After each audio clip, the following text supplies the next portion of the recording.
Myanmar से Thailand तक भूकंप से तबाही, अब तक 700 से ज्यादा लोगों की मौत, भारत ने बढ़ाया मदद का हाथ। शुक्रवार को म्यांमार में एक शक्तिशाली भूकंप ने भारी तबाही मचाई, जिससे 694 लोगों की मौत हो गई और सैकड़ों घायल हो गए। भूकंप का केंद्र मांडले के पास था और इसने म्यांमार सहित थाईलैंड के बैंकॉक में भी नुकसान पहुंचाया। बैंकॉक में एक निर्माणाधीन इमारत गिरने से 6 लोगों की मौत हो गई और कई लोग घायल हो गए। भूकंप की तीव्रता 7.7 मापी गई और इसके बाद कई आफ्टर शॉक्स आए, जिनमें से एक की तीव्रता 6.4 थी।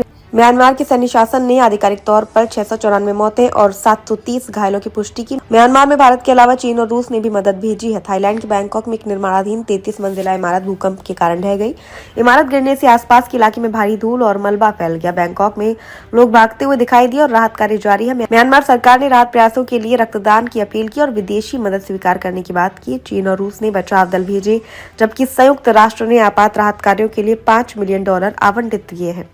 चीन के यूनान और सिचुआन प्रांतों में भी भूकंप के झटके महसूस किए गए थे। चीन के रुइली शहर में भूकंप के कारण कुछ इमारतों को नुकसान पहुंचा और वहां के निवासी भी इसकी तीव्रता से प्रभावित हुए। अफगानिस्तान में डोली धरती, म्यांमार और थाईलैंड के अलावा शनिवार की सुबह अफगानिस्तान में भी भूकंप के झटके महसूस किए गए। अफगानिस्तान में आए भूकंप की तीव्रता रिएक्टर स्केल पर 4.7 मापी गई। हालांकि अभी तक किसी तरह के नुकसान की कोई खबर सामने नहीं आई है।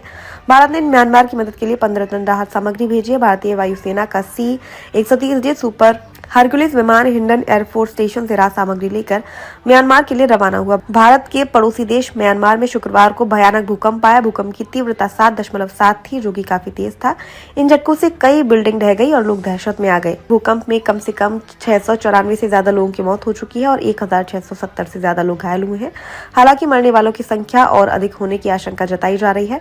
जुटा प्रमुख मिंग ओंग हाइन ने एक वीडियो स्पीच में कहा, मैंने राहत प्रयासों के लिए अंतर्राष्ट्रीय समर्थन का अनुरोध किया है। म्यांमार में शुक्रवार को दोपहर में 7.7 तीव्रता का भूकंप आया था। इस भूकंप का केंद्र म्यांमार के दूसरे सबसे बड़े शहर मांडले के पास था। इसी के बाद करीब 11 मिनट बाद 6.4 तीव्रता का जोरदार झटका आया।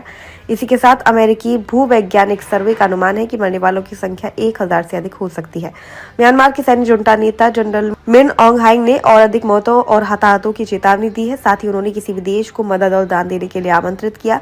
जबकि मेजर जनरल जो मिनतुंग ने बताया कि नेपीडा, मांडले और सांगाका शहर में अस्पताल घायलों से भरे हुए। थाईलैंड में बैंकॉक के चाटुचक बाजार के पास एक 33 मंजिला निर्माणाधीन इमारत ढह गई। इमारत के ढहने का वीडियो भी तेजी से वायरल हो रहा है। इमारत के ढहने के बाद बचाव कर्मी मलबे की ओर दौड़े और घायल लोगों को फौरन अस्पताल ले जाया गया।